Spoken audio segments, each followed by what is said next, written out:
교회사 가운데 보게 되면 이 종교 개혁사라고 하는 한 부분이 있습니다.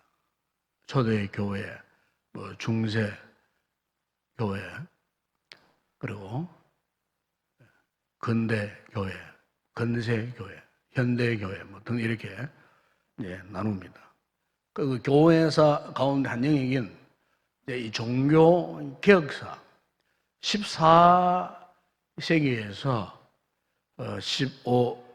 6세기, 17세기까지 이제 포함될 수 있겠습니다만은, 거기에 보게 되면은 많은 이 종교 개혁자들이 일어났어요.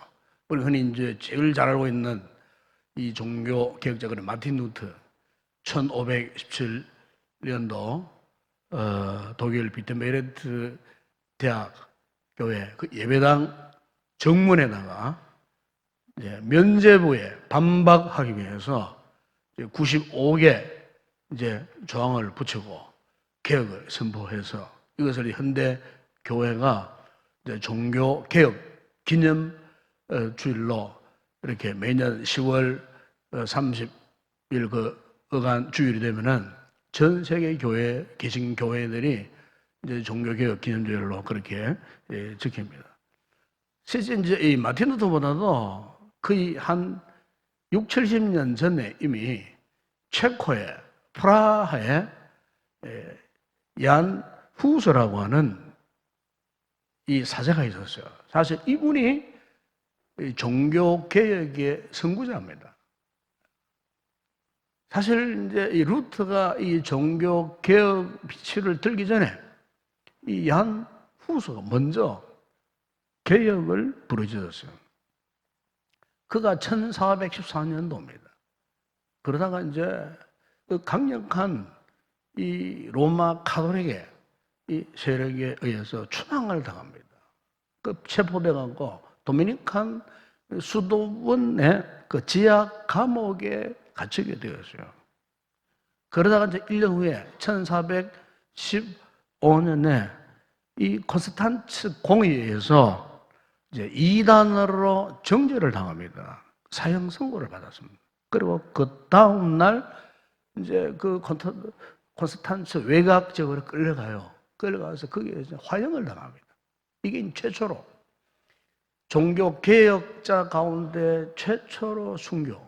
그 이후에도 많은 이 개혁자들이 사실 많았습니다. 제가 작년에 독일 스위스 쪽으로 가보니까 그 참 개혁된 교회들, 스위스 같은 경우에는 쩌잉글리라고 하는 유명한 이 개혁자가 있었어요. 제가 그 교회 직접 가봤습니다만은 이렇게 이제 이 종교 개혁사를 보게 되면은 이 마틴 루터뿐만 아니고 사실 많은 이 개혁자들이 일어났어요.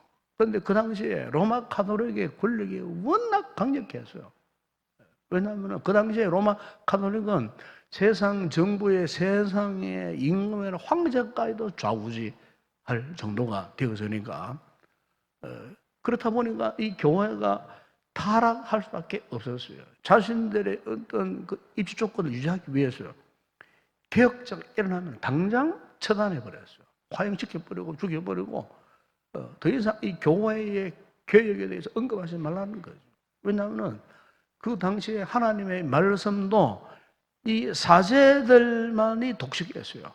평신도들에게는 성경을 읽을 수가 없었어요. 그 당시에 중세 교회 때 평신도는요, 성경에 대해서 너무너무 무지했어요.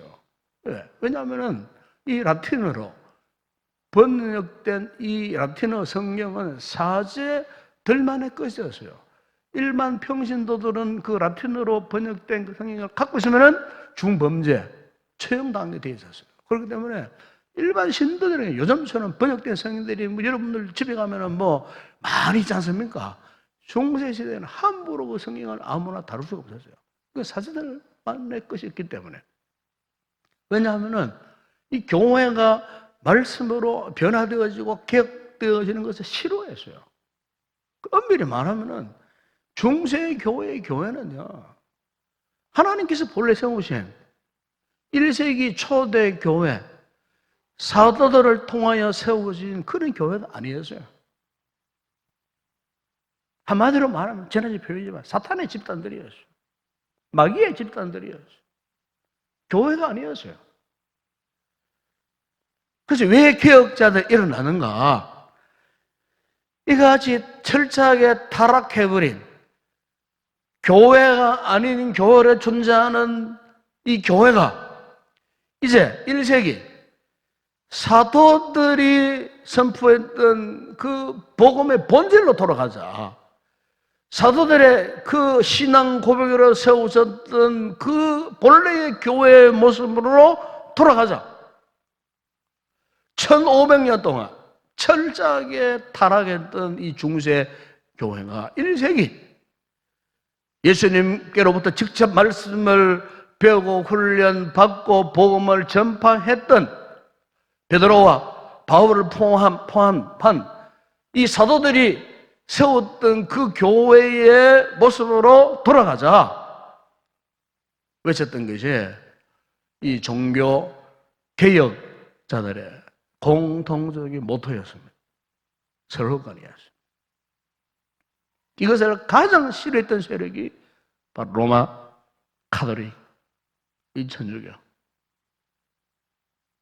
유럽 가보니까 뭐 그 당시에 타락한 교회의 전형이 뭐냐? 어디 가도 막 엄청나 큰 성당, 어마어마한 성당. 그 성당을 얼마나 크게 짓느냐? 거기에 따라서 자신들의 뭐 권세나 권력, 야욕을 드러낼 것이 목표가 되었으니까 너도 나도 뭐 큰 성당을 짓기에 급급하고 그 성당을 짓기 위해서 로마의 바티칸 성 베드로 성당이 엄청나게 크잖아요. 그 성당을 짓기 위해서 결국에는 면죄부를 만들어갖고 신도들로 하여금 어떤 죄를 지어도 면죄부에 와서 헌금하고 면죄부를 받아가면은 무슨 죄든 다 용서하면 받는다.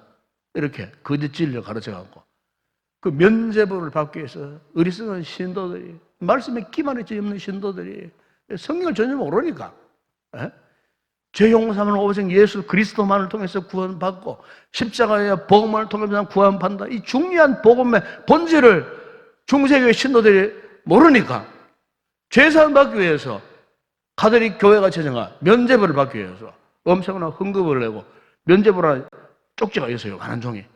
그게 교황에 사인받은 그거 갖고 가면은 모든 죄를 사함받았다. 그래서 그걸 받고 돈으로 교환해갖고 엄청난 헌금을 긁어 모아갖고 바티칸 같은 성 베드로 성당 같은 그런 것을 지은 거예요.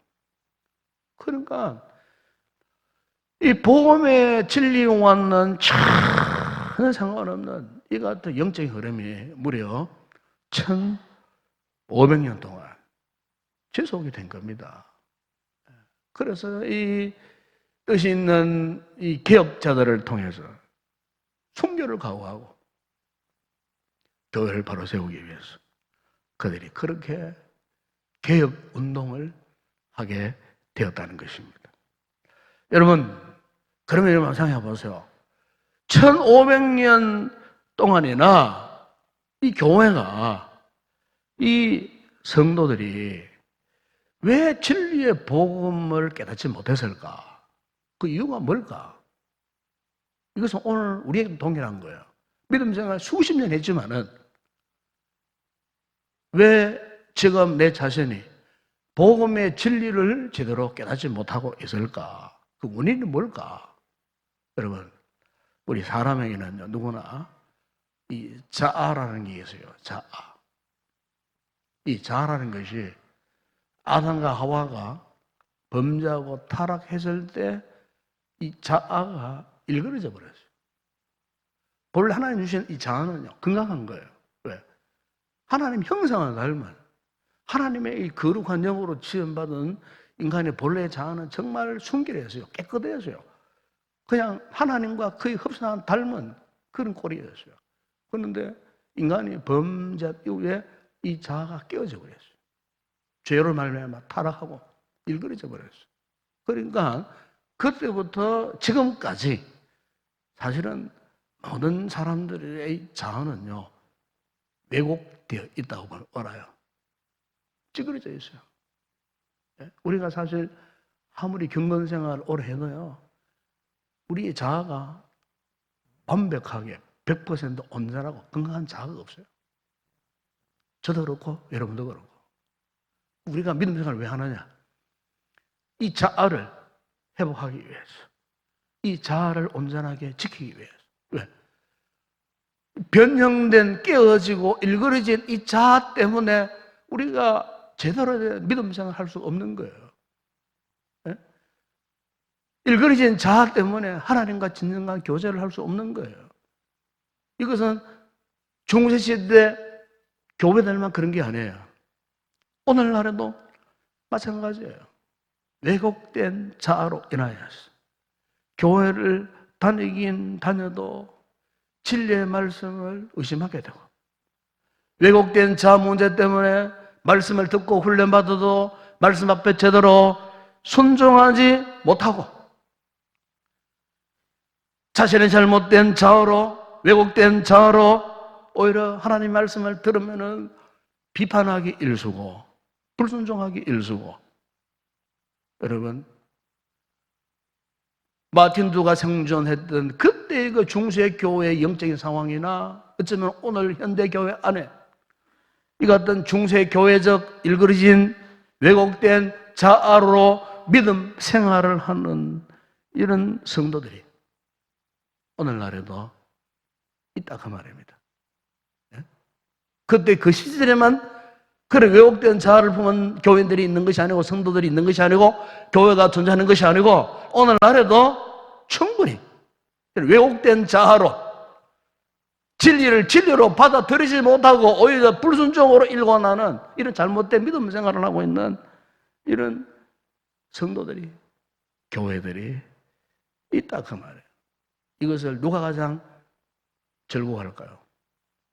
원수마귀, 사탄이 가장 즐거워하는 겁니다. 그래서 여러분, 이미 제가 여러 차례 말씀드렸지만 믿음 생활은요, 이 사탄과 영적 전쟁이에요. 영적 전쟁이에요. 싸움터요. 왜냐하면 이 마귀라는 놈은 우리 같은 일그러진 왜곡된 아직 건강하지 못한 이런 우리의 이 자아를 이용하고 우리로 하여금 결코 이 복음의 진리를 받아들이지 못하도록 해방하는 거예요. 복음을 믿지 못하도록, 복음을 의심하도록. 예? 여러분, 이 복음의 진리는 모든 죄인이 예수 그리스도의 그 은혜로 인하여서 믿고 하나님 앞에 너는 의인이다, 이것을 받고 선언받는 거잖아요. 이게 복음의 진리잖아요. 복음의 존재 목적이 이거예요. 그 어떤 죄인도 예수의 십자가의 복음 믿으면 너는 의인이다, 하나님 인정하고 의인이라 선포. 이거 어렵단 말입니까? 어렵다을 주시기를 원하시는데 이 마귀라는 놈이 이 복음의 진리를 제대로 받아들이지 못하라는 거예요. 복음의 진리를 자꾸 의심하도록 만드는 거예요. 이 죄 문제를 주님의 십자가 앞에 갖고 나오면 무슨 죄든 다 용서받고 사함받고 의롭다함을 받을 수 있는데 이 마귀라는 놈이 진리를 거역하게 만들고 해방하게 만들고, 무엇을 통해서? 우리가 일그러지 잘못된 자아를 통해갖고 끊임없이 우리를 그렇게 충동질한다 그 말입니다. 오늘 현대교회 안에 많은 성도들이 예수를 믿지만, 말씀을 듣지만, 정말 하나님께서 원래 기뻐하시고 원하셨던 이 복음의 진리 앞에 우리가 참 그것을 인정하고 받아들이고 순종하는 그런 삶을 살도록 원하고 계시는데 그렇게 살지 못해요. 왜요? 우리의 잘못된 왜곡된 자아가 시시때때로 이 마귀의 유혹을 계속 받고 있는 거예요. 그럼 마귀가 여러분 우리에게 잘못된 이 자아를 통해서 공격해 들어오는데, 보세요. 이 잘못된 이 자아에는 몇 가지 루트가 있어요. 마귀의 루트가 있습니다. 마귀가 접근해 들어오는 통로가 있어요. 통로가 있는데 그 첫 번째 통로가 뭔 줄 아십니까? 그것은 바로 자기 의존이라는 통로가 있어요. 자기 의존. 우리 왜곡된 자아 속에 자기 의존. 여러분, 여기 자기를 철저하게 의존한다. 이것은 하나의 이 죄의 정상 가운데 하나입니다. 범죄의 정상 가운데 하나예요. 여러분, 성경이 말씀하는 죄가 뭘까요? 그 죄는요, 하나님을 거부하고 하나님을 의존하지 못하게 하는 거예요. 그러면서 자기를 믿고 자기를 의존하게 만드는 거예요. 이게 여러분 성경이 말하는 죄, 그게 곧 뭡니까? 불순종이에요. 불순종. 네.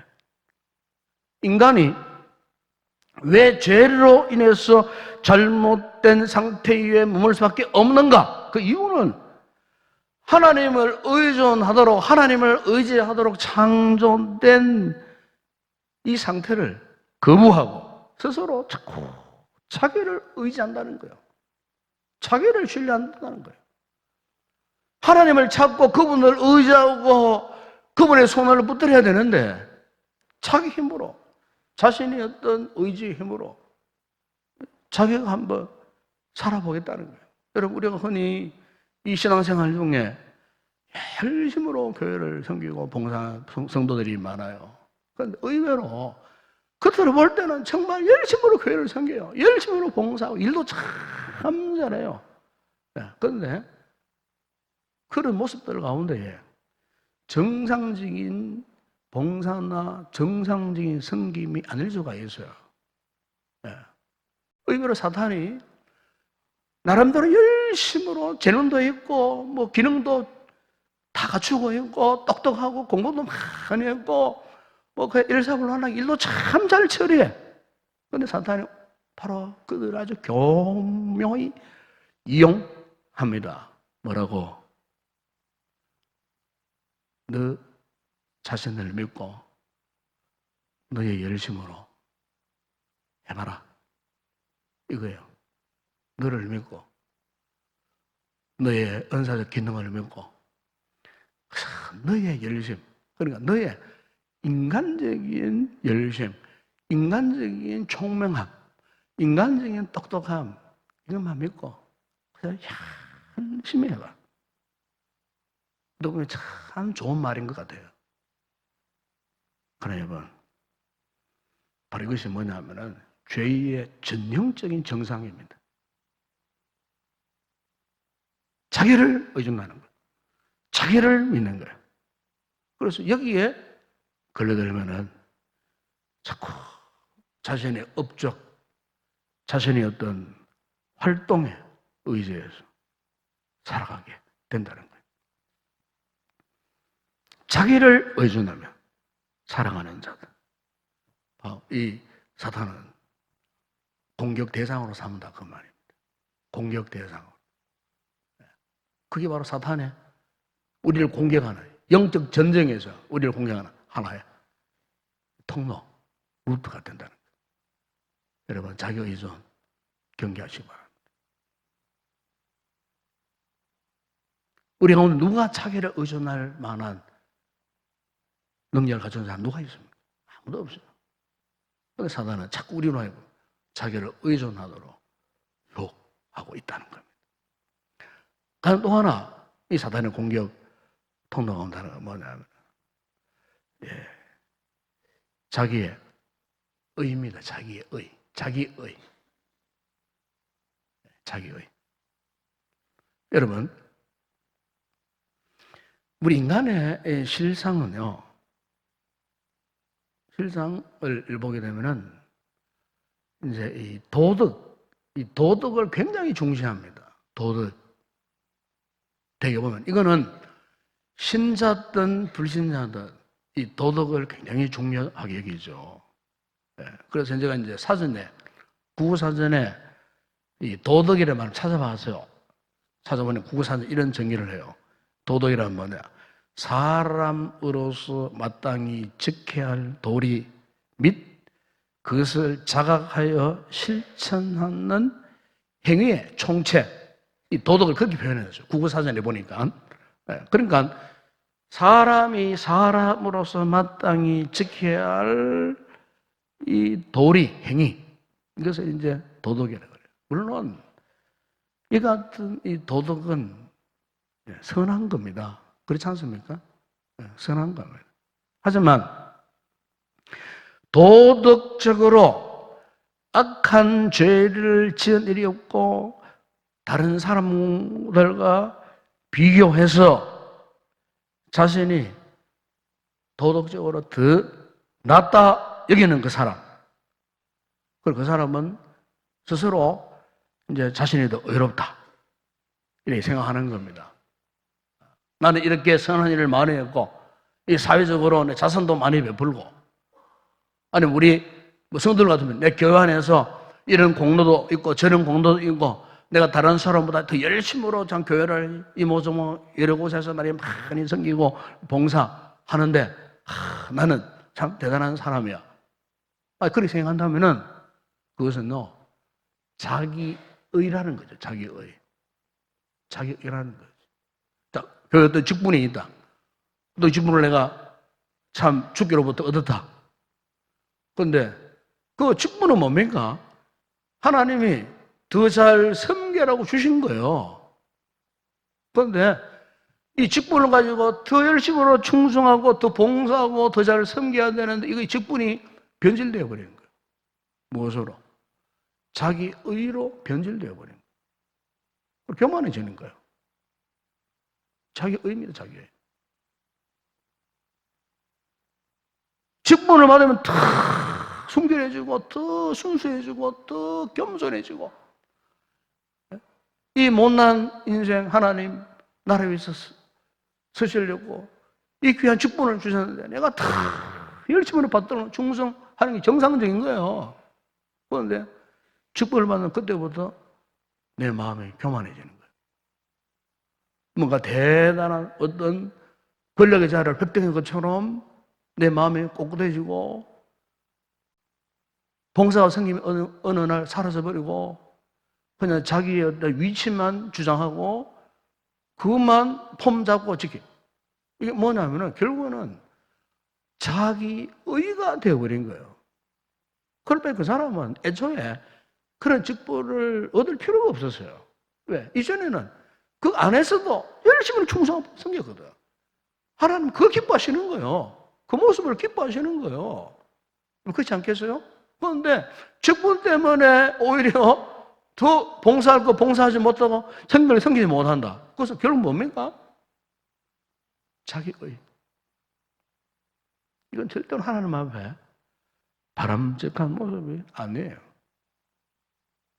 보면서 해보세요. 왜 바리새인들이 주님께서 그렇게 책망하게 했습니까? 이 독사의 자식들. 너희들은 회칠한 무덤 같도다. 그들은 겉으로 보기에는 좋은 사람들이었어요. 겉으로 보기에. 여러분 누가복음 18장 11절 12절에 보세요. 그들은 따로 서서 공의 앞에 기도하기를 좋아하고 다른 사람들의 어떤 것을 토색하거나 불의를 하거나 간음을 하지 아니했어요. 그래서 그들은 저 죄인 세리들과는 차별적인 의식을 갖고 있었어요. 일일이 2번씩 금식기도 하죠. 소독의 11조 철저하게 드렸죠. 그야말로 사회 지도층으로서 역할을 그들은 잘 했다고 했지만 주님께서 왜 바리새인들을 그 무섭도록 질책하고 책망하셨는가? 그 모든 것들이 자기의 의를 나타냈기 때문에 주님이 기뻐하지 않으셨어요. 네. 그래서 불법을 행하는 자들아 우리 떠나가라 그랬어요. 참, 여러분 정말 아이러니컬하지 않습니까? 여러분 이해가 되지 않는 부분 아니겠어요? 네? 겉으로 볼 때는 정말로 하나님 나라 위해서 주의 성전을 위해서 잘 섬겼던 자들. 여러분 우리 기억해야 됩니다. 오늘에도 이 자기의가 있으면요 복음을 가로막습니다.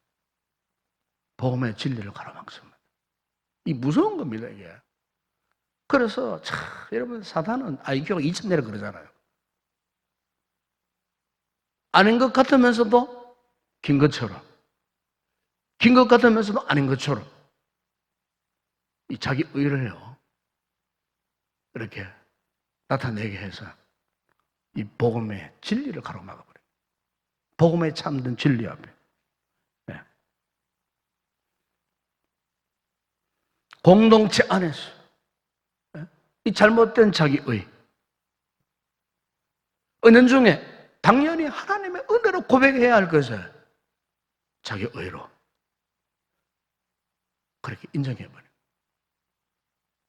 여러분, 이 같은 자기의에 빠져있는 사람은 결코 복음의 진리를 제대로 깨달을 수가 없어요.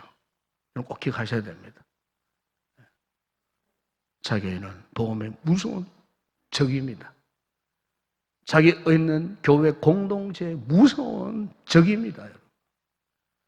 오늘 교회에 많은 분란이 일어나고 교회 큰 상처들이 왜 일어난 줄 아십니까? 다 자기의이기 때문입니다. 현대 교회가 왜 타락한 줄 아십니까? 자기의 때문에 교회가 지금 타락하고 있어요. 한국 교회가 지금 자기의 때문에 교회가 지금 타락하고 있어요. 예? 다른 거 아니에요. 자기의. 사탄이 이것을 쭉 우리 가지고 교회를 지금 공격해 들어오는 거예요. 예? 그러니까 진리의 말씀을 깨닫지 못하는 성도는 여기다 무너져 버리는 거예요. 자기의. 예? 여러분 경계하시기 바랍니다. 자기의. 우리에게는 의라는 건 하나도 없어요. 오직 우리 예수 그리스도의 십자가의 죽으심에 거룩한 의만 있을 뿐이지 우리가 무슨 잘나서 우리에게 무슨 의가 있겠어요? 우리가 구원받은 거 우리의 의 때문에 구원받았어요? 아니잖아요. 예수 그리스도 십자가의 그 복음의 그 거룩한 의 문제 때문에 구원받은 거지. 그것 때문에 목사 되고 그것 때문에 장로 되고 그것 때문에 구원사 되고 집사 되고 새 리더 되고 그것 때문에 된 거예요. 내가 잘해서 똑똑해서 나의 어떤 의로 인하여 된 건 아니에요. 그거 착각하면 안 돼요. 근데 마귀라는 놈은 우리가 그걸 착각하게 만드는 거예요. 그래서 정말로 하나님의 신실한 일꾼 되지 못하도록 하나님의 거룩한 공동체가 되지 못하도록 오늘도 우리의 잘못된 이 의의 문제를 들고 유혹하고 주님과의 영적 관계에서 파탄이 일어나도록 만드는 거예요. 여러분, 이 자기 의의 문제예요. 중세의 교회가 다 그래서 망해버렸어요. 또 하나의 통로가 있어요. 그 뭐냐면은 이 자책감입니다. 자책감. 여러분 창세기 3장 그 7절에 8절에 보시면은 아담과 하와가 죄를 범하였을 때에 그들이 자신이 잘못했구나 이걸 깨달았어요. 깨달았을 때에 그들의 반응이 어떠냐 아십니까? 그게 보면은 자기들의 벗은 몸을 무엇으로 감추었습니까? 무화과 나무 잎을 엮어서 치마로 삼았다. 성경이 그렇게 번역합니다. 무화과 나무의 잎을 치마로 옷으로 만들었어요. 네. 그리고 어떻게 했습니까? 하나님을 피해서 숨어버렸어요. 이 무슨 말입니까? 범죄했지만은요, 아담과 하와에게는 그나마 하나님께서 본래 만들어 놓으신 이 양심, 사람의 마음속에 양심이 있거든요. 양심이 작동한 거예요. 에? 본래 이 양심은 굉장히 선한 겁니다. 이것은 짐승에게는 없어요. 우리 사람에게만 있는 게 양심이에요. 양심. 그런데 범죄한 이후에 아담과 하와가 그나마 이 양심의 진동판이 울리니까 부끄러웠어.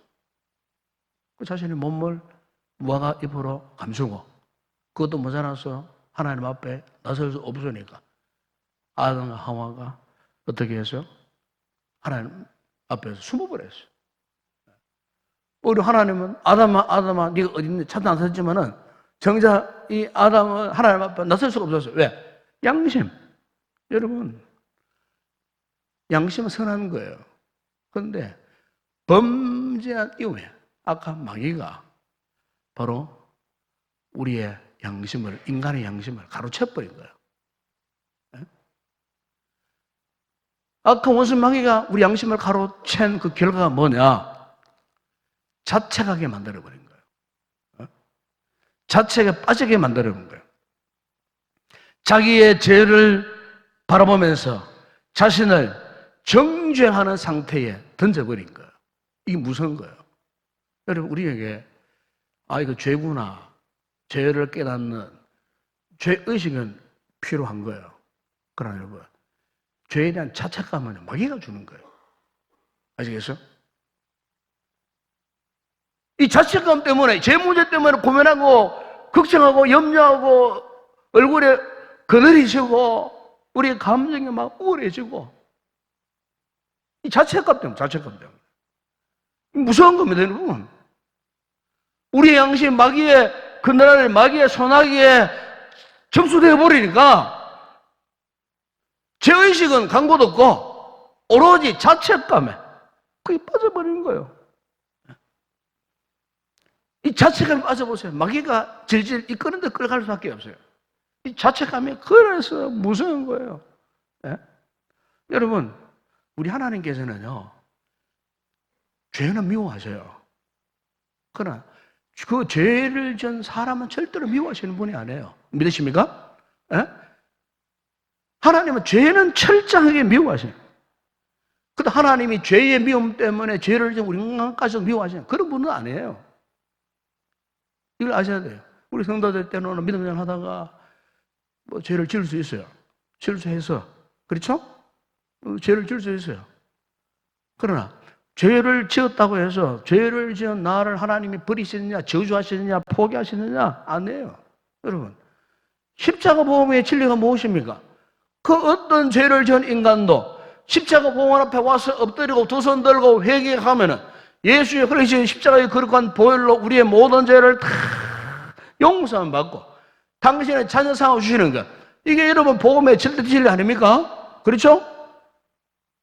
이 복음의 절대 진리를 믿지 못하도록 악한 영이 우리의 양심을 사로잡아서 붙들고 여전히 죄책감에 빠져가지고 거기에 짓눌려가지고 십자가의 복음과 진리와는 상관없는 삶을 살도록 우리 이끌어가니까 거기에 끌어다니는 영혼은 여러분 믿음에 자신감이 없는 거예요.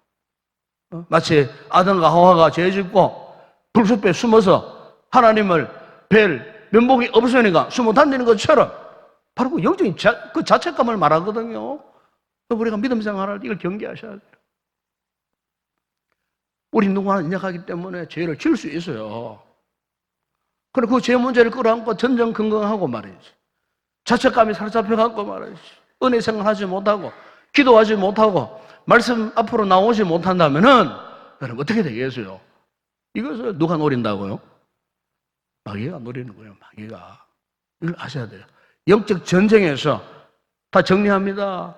마귀가 공격하는 통로가 자기 의존, 자기의, 그리고 자책감. 바로 이것을 막아내기 위해서 뭐가 필요한가? 바로 오늘 본문 여러분 14절에 보세요. 진리로 너희를 들되고 어떻게 해요? 의의 호심경을 붙이고. 예. 여러분 여기에 의의 호심경이란 뭐예요? 하나님의 의의 가슴막이. 예? 하나님의 의. 이걸 말하는 겁니다. 하나님의 의. 여러분 오늘 우리의 믿음의 기초가 뭡니까? 우리의 믿음의 중요한 기둥이 있다는 바로 이거예요. 하나님의 의요. 하나님의 의. 마틴 루터가 이 하나님의 의를 말할 때 그는 이런 표현을 했어요. 이 하나님의 의는 하나님의 위대한 교환이다 그랬어요. 하나님의 위대한 교환. 예? 즉 뭡니까? 이 하나님의 의를 믿는 그 순간 우리의 모든 죄와 허물과 우리 인생의 모든 문제가 예수님의 십자가에 다 전가되어 버렸다는 거예요. 나의 어떤 죄도 예수님의 그 흘린 십자가에 다 전가되어 버린 거예요. 이걸 믿는 게 뭐라고요? 의요, 의. 아멘? 이걸 믿으셔야 돼요. 우리 성도들 가운데에 어떤 죄 문제로 지금 고민하고 골몰하고 앞서 말씀드렸지만 자책감에 막 포로가 되어갖고 나는 왜 이래 약하고 나는 왜 이래 누만 되면 죄를 짓고 같은 또 되짓고 어제 지은 죄 오늘 또 짓고 어제 실수한 거 오늘 또 실수하고 나는 도저히 불가능해. 나는 하나님의 자녀가 아닌 것 같아. 나는 죄 사함 받고 구원받나? 당신은 찬양 아닌 것 같아. 의심하는 분이 있습니까? 마귀의 유혹이에요. 하나님의 위대한 교환. 당신의 아들 예수님을 십자가에 못 박아 죽이시고 그것을 믿는 자들에게는 그 어떤 죄도, 어떤 허물과 죄도 십자가의 보혈과 교환시켰다. 그래서 우리로 하여금 그것을 믿을 때 너는 의인이다. 내가 너희를 의롭다 함으로 내가 선포하노라. 아멘? 그래서 여러분 예수 믿고 구원받은 하나님의 자녀라는 뜻은 이런 뜻이에요. 이런 뜻이에요. 근데 원수 마귀는 이것을 의심하게 만들 거예요. 여러분 사도 바울이 고린도서 5장 21절 이런 말씀을 했습니다. 하나님이 죄를 알지도 못하신 이를 우리를 대신하여 죄로 삼으신 것은 우리로 하여금 그 안에서 하나님의 의가 되게 하려 하심이라. 빌립보 3장 9절에 보면 그 안에서 발견되려 하려하면이 내가 가진 의는 율법에서 난 것이 아니요 오직 그리스도를 믿음으로 말미암은 것이니 곧 믿음으로 하나님께로부터 난 의라. 아멘? 네. 하나 제가 이야기를 하고 말씀을 정리하려고 합니다. 저는 어릴 때 달동네에 살아갖고 이 진흙탕 놀이를 많이 했습니다. 어릴 때 기억이 나요. 우리 그 동네 마당에 이제 비가 오면 항상 그게 물이 고입니다. 그 웅덩이가 있었어요. 옛날 이 진흙탕은 요즘 진흙탕은 좀 다릅니다. 또 비교적 좀 깨끗합니다. 오염이 덜 된 흙들이 많아갖고 붉은 흙도 있고. 그래서 이제 비가 오잖아요. 그럼 웅덩이에 그럼 애들이 놀 자리가 없잖아요. 그 우리 요만한 어느 시즌이니까 막 그냥 그때는 비가 오면 제일 좋았어요. 왜? 그때는 수도도 없었어요. 우리 집에는 우물도 없었어요. 그러니까 옛날 어르신들 기억나실 거예요. 동네마다 꼭 캄보디아하고 똑같아요. 처마에 360일 항상 그 처마 밑에 단지들이 쫙 있으면 단지들이 딱 가놓여 있습니다. 그럼 왜 단지들이 있느냐? 비가 오면은 처마 그때 물을 만다가 세수하고 빨래하고 그 밥 짓고 그래서 옛날에 그랬습니다. 옛날에 지금 캄보디아만 그런 게 아니에요. 옛날 우리도 그랬다니까 우리나라도. 네. 그러니까 비가 오는 날은 잔치요. 그때 참 제일 좋았어요. 그러면은 머시매 애들은 빨가벗고 막 빗속에만 뛰어다니고. 네? 그 어디로 들어갑니까? 흙탕물 물 고여 있는데 막 그게 들어가가지고 막 처거처거리고 막 아이들 장난치고 막 흙탕물 온몸 흙탕이요. 머리에 온몸 흙탕이요. 저는 그런 기억이 나요. 어릴 때 그렇게 놀았어요. 여러분 이해하지 못하겠지만 옛날에 그랬다니까. 그게 막 밑에 다 옷 벗어놓고 막 그게 근데 막 실컷 놀다 보면은 이 흙탕물 얼마나 더럽습니까? 그런데 누구만 받아줍니다. 누가? 우리 엄마가 받아주는 거예요. 야야 빨리 들어온다. 가기 싫어하는 놈을 그냥 와가지고 막 흙탕, 예? 흙탕. 왜? 아들이니까, 자기 자식이니까. 야, 가자, 이제 그만 놀아라. 막 해가지고 이렇게 끌려가요. 그러면은 막 집에 가가지고 막 깨끗한 물로 싹 씻어주죠. 방 안에 들어가면은 새 옷을 다 입혀요. 제가 말씀 준비하는 그 생각이 나왔어요. 내가 받은 그 하나님의 의라는 것이 과연 뭘까? 이런 생각이 나왔어요. 그렇구나. 어린 시절에. 흙탕물에 막 놀고 있는 이 더러워진 몸을 다른 사람은 안 받아주는데 우리 집에 엄마만 나를 받아 안아가지고 맑은 물에 깨끗하게 씻어가고 새 옷을 입혀주시는 그 모습. 여러분, 바로 그것이 오늘 우리가 하나님 앞에 의롭다함을 받은 축복입니다. 아멘? 여러분의 심령이 회복되기를 바랍니다. 이 구원의 즐거움, 기쁨. 그죠? 우리가 믿음 생활을 하는데 이 하나님의 놀라운 의를 통한 구원의 즐거움, 기쁨이 없으면 어떻게 우리가 진정한 성도 하나님의 할 수 있겠어요? 이 놀라운 의를 선물로 받았는데. 예? 저는 이거 전하고 싶어서 목사 되었어요. 지금도 마찬가지예요. 이거를 전하고 싶어요. 이 의를 모르는 자들에게 가서 이 복음을 전하고 싶어요. 아마 구원받은 성도들도 똑같은 심정 아니겠어요? 예? 문제는 마귀라는 놈이 우리로 하여금 이런 역사를 하지 못하도록 지금도 가로막고 있다는 겁니다. 이런 마귀의 공격을 막아내야 되지 않겠습니까? 예? 고로새 1장 13절 14절을 보면 이런 말씀을 합니다. 그가 우리를 흑암의 권세에서 건져내서 그의 사랑의 아들의 나라로 옮기셨으니 그 아들 안에서 우리가 속량 곧 사함을 얻었도다. 로마서 8장 1절 2절에 그러므로 이제 그리스도 예수 안에 있는 자에게는 결코 정죄함이 없나니 이는 그리스도 예수 안에 있는 생명의 성령의 법이 죄와 사망의 법에서 너를 어떻게 해요? 해방하였습니다. 아멘. 이 같은 의의 흉배를 입은 자로서 여러분 마귀를 대적하고 믿음 생활에 반드시 승리하여 하나님 앞에 영광 올려드리는 복된 성도들이 되어야 할 줄로 믿습니다.